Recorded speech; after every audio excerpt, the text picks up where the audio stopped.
Welcome back, everyone. This is Classic Homesteading Practices, and today we're going to be talking about raised beds. So, for many people, there is a garden style that we pick and stick with.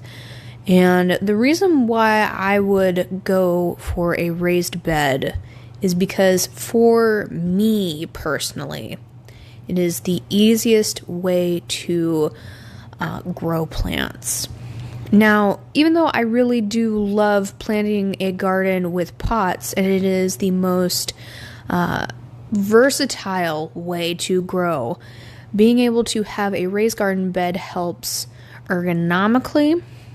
It gives you more space to put more plants in your one box, depending on how big the raised bed that you make. You can also put your own kind of dirt in there, whether it be compost, if you're doing manures, if you're doing regular topsoil. You have a little bit more wiggle room than you would in a pot because, again, there's more space. Also, raised beds are really great because of the fact that you are putting new matter on top of your dirt. So if you have clay, rocky soil, sandy soil, or anything that really just needs more nutrition, or you feel like you're unable to grow in the ground, having a raised bed is a way to combat that. And also, over a long period of time, you are going to be changing the soil underneath that bed. So even if it's just a regular 4-inch raised bed, all the way up to a 12 or 18, even 2-foot raised bed, which there have been people who do that, and they fill it all with dirt, yes, which you do not have to. It is going to change your soil over a period of time. And the reason being is because you are putting, again, different dirt on top of it. It is going to slowly mix in with it, depending on how deep the dirt is. You are going to have a healthy root system start breaking apart and putting new stuff into that ground, which again is one of the biggest and most wonderful reasons why raised beds are just great for breaking ground, literally. So if you ever want to make your yard on a very long-term basis better, and I mean long term, as in 5 to 10 years, because you don't want to be moving your raised garden beds a lot. That's a lot of material waste. But if you want to be able to make your soil better and one day be able to plant in the ground, raised beds are actually a really wonderful way of doing that. Now, I think another big reason I promote raised beds to a lot of people is for ergonomics. Doing a raised bed, especially for older people, people with joint problems who are on the larger side and have a problem bending over, even mothers who are pregnant, raised beds are very helpful because there are 2 different ways to do a raised bed. You either do it where you have wood or some kind of wall on the ground that is with the soil underneath. So you have your regular dirt, and then you put 4 walls on top of it and fill that with dirt. Or you make a standing raised garden bed, which means that there's a bottom underneath of it. You make a giant box, and then you put it on legs. And that is something that you see in a lot of greenhouses. Or for, again, ergonomic reasons, I would always suggest it as a wonderful way to give your grandparents, your parents a way to garden and not have to bend over. Or it could just be for you, and then you don't ever have to worry about bending over and getting in the weeds of things. Doing 2+ feet has been a really good way to get off of it. Again, there's a lot less bending with 2 feet. I have seen people go all the way to 4 feet, which for little short me is very tall. And if you're going to be growing tomatoes off of it, you are going to need a ladder to get that off. Because the fruit is not going to fall unless it's rotting. And I don't think a lot of people would like that with their, or in their garden. So keep that in mind. If you're going to be doing lettuces though, or different kinds of crawling or vining plants, doing a tall raised bed is actually very beneficial, because then you can let that vining plant fall or spill over the edge of your raised bed, and then you can pick the fruit off of it or let it hang, and you don't have to worry about too much bug problems, or little to no bug problems, to be honest. And if the fruit is on the ground, again, way less problem for you. Usually there's not a bug problem, and if you do have one, I do suggest putting a little bit of netting down on the bottom.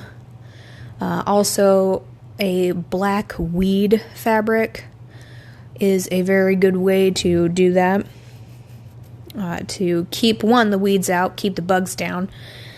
Or you could just get chickens and they'll take care of that for you.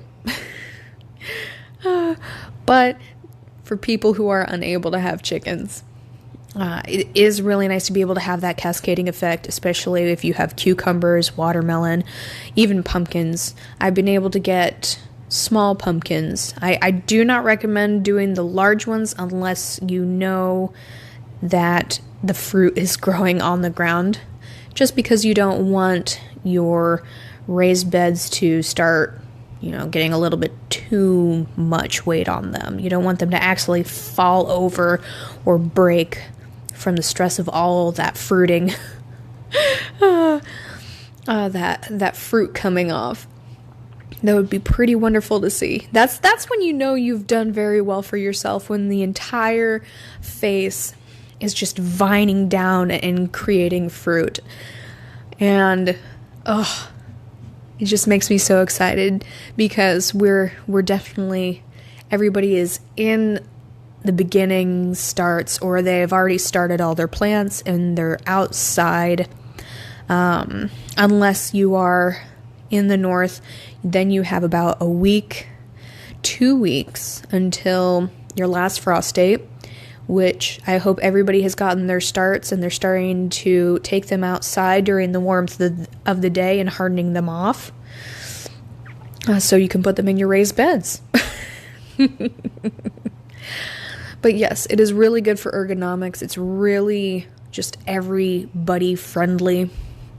And again, it has the benefit of having a vining plant, especially, or beans, peas, anything that you know is going to be growing tall.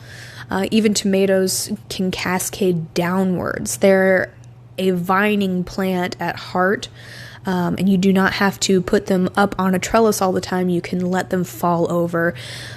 And as long as the fruit is not on the ground, you don't have to worry about mushy spots or bugs eating on them, especially if you have a very tall, again, 4 or 5 foot raised bed. Now, on the other hand, I personally do mine on the ground. I have decided to get a type of raised garden bed where they are wooden slats that are dovetailed on either end, and there are wooden cornerstones that are slatted in. And the reason why I decided to do this instead of making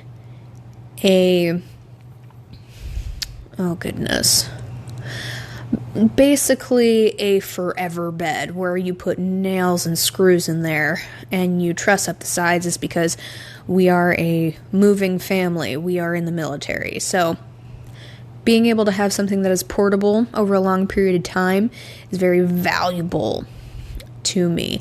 Also, with the prices rising in in the blue and the orange stores, when it comes to wood, we are going through a very high price range for wood right now. And I have been waiting a while to figure out how to make this podcast, this specific episode, for you guys, because it is very expensive in comparison to a year ago, from when, I was building garden beds in my old home. So, unfortunately, getting 50 pieces of timber, 2x4s, and making a large raised garden bed isn't as economically friendly as it used to be. However, I think I finally figured out a cost-effective way to give you raised beds. So, for making a raised bed, I'm going to give you one specific way to do it, and then I will let you build your creativity off of it. There are a specific type of cinder block. They are called planter wall blocks. And they are literally $3 a piece. Get 4 of them. They are 7.5 inches tall and make one 4-foot by 4-foot bed for yourself. And the reason why I say that is because of the convenience, the cost, and the ability to put it together is the most valuable thing for making your first garden bed. And again, I know that there are people who are listening to this who have probably made garden boxes or raised garden beds before, but this is for people who are on a tight budget or who don't have a lot of space, or you might have a lot of space and you just want to slowly integrate into getting into raised beds. And the reason why I say a 4-foot by 4-foot is that's 16 cubic feet. You can put a lot of food in that space. And if you go to your blue box store or your orange box store, you can have the wood cut there for you. So, purchase a couple of 2x4s and have them cut them for you. So when you get home, all you need to do is square them up with a measuring device, whether it be your forearm or a ruler or a tape measure, preferably a tape measure, please. You can go ahead and then just put it together immediately instead of having to hassle with cutting it yourself, screwing it yourself, getting the tools that will help, but also are very expensive in the long run. So my favorite height is probably 6 to 8 inches because, again, you're either going to be getting a 2x6 for this, or you are going to be getting 2x4s for this. And again, I don't want you to be taking a lot of money over to these stores because, unfortunately, 2x4s are no longer $2 a piece. They have skyrocketed to some being $17, depending on where you live. And yes, I could not believe the price tag on there. I really hope wherever you guys are, your prices are better, because I'm very salty about the fact that I have to deal with that price tag. But again, 2x6s for a 6-inch bed, that will be more than sufficient to start your plants in, and they will get big enough that they will be able to break through any rocky soil, any clay soil that is underneath. If you wanted to do a raised garden bed where you are going to be picking up your garden bed to 3 feet, 4 feet, 5 feet, it is going to be very expensive. And Unfortunately, I do not personally have a way to make that inexpensive at this point. Unless you are looking around for free wood on Craigslist or Facebook Marketplace or any of your local places, get very savvy with your lumber yards, because they will have scrap 2x4s or cutoffs that they don't want. It's, again, if you're looking to do this at a very low cost, you are able to do it. It's just hard, and you need to have a buddy that knows the ins and outs of lumber yards, or being able to find fence posts, being able to find pallets. I know people who have even done plastics. Though I personally am not a fan, just because they do break a little bit more easy than wood does. You are not able to keep a very stable structure compared to wood with plastics. However, industrial plastic does exist.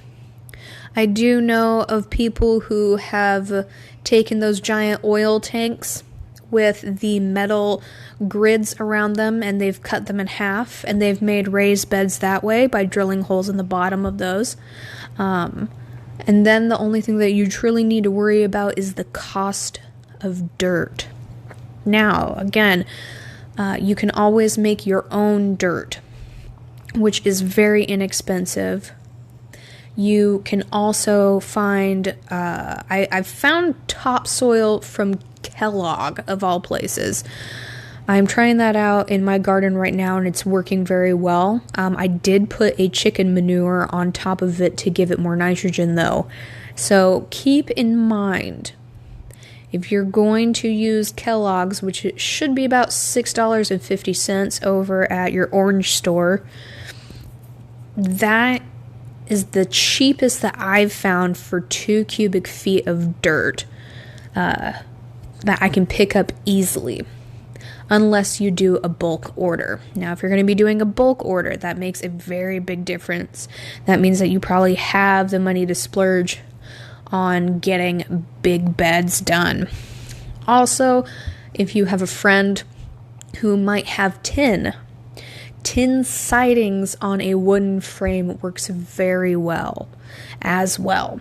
So if you know somebody that has old tin roofing that isn't rusting on the inside, also I would say if there is rust on there, I would definitely plastic the inside of your wooden frame just so that doesn't leach into your soil over a period of time. But again, there's many ways, whether you're going to be recycling or buying new, to make raised garden beds. So, biggest thing, wood is going to be expensive. And then making sure that you have your dirt ready before anything else. And just budgeting out for yourself, because you can run away with money very easily when it comes to making raised garden beds. I remember having a budget of $200 for making my 4 first garden beds, and that was with free lumber. It went to $500. I was very upset with myself, but I also made 18-inch, 8 feet by 4 feet garden beds. And I did not do the math correctly for my dirt. That was my biggest downfall. Also, I was a bit younger at the time, and I was a bit dumber at the time, and I used potting soil instead of mixing a topsoil with a fertilizer and perlite for drainage. Also, another thing, if you do decide to use the Kellogg's brand topsoil, make sure to get vermiculite. So instead of drainage, which is what perlite does, vermiculite holds in water. If you are living in a very hot climate, the water is not going to stay in the soil very long. You will need to water every day or get vermiculite. And again, it is 2 parts dirt to 1 part vermiculite in that case in order to get a good dirt recipe. And then on top of that, go ahead and find a chicken or a cow manure, or you can go and find your friend with rabbits and steal some of theirs. Don't steal, make sure to ask, please. And mix a fertilizer in there just to give your plants that healthy start for a nitrogen boost. It'll make the leaves nice, leafy green. And they'll make sure that they grow larger and just stronger and healthier over time. All right. And at the end, just realize that you can always build more beds afterwards. Start small, grow gradually, see how you like the look of the one bed that you've made, and then make adjustments from there. And you can always get creative with this. So, I hope that you enjoyed this. I hope this was good information for you. I really enjoyed giving you this information, and hopefully I will be making more episodes very soon. It has been very, very exciting and busy around this place, and my garden is taking off like a crazy thing. So that is the biggest reason why I haven't really talked to you guys lately, but I'm hoping to give you a couple of videos or episodes very soon. But anyway, I hope you enjoyed this. I hope this has prepared you for the future. This is Classical Homesteading Practices. Have a great day, guys.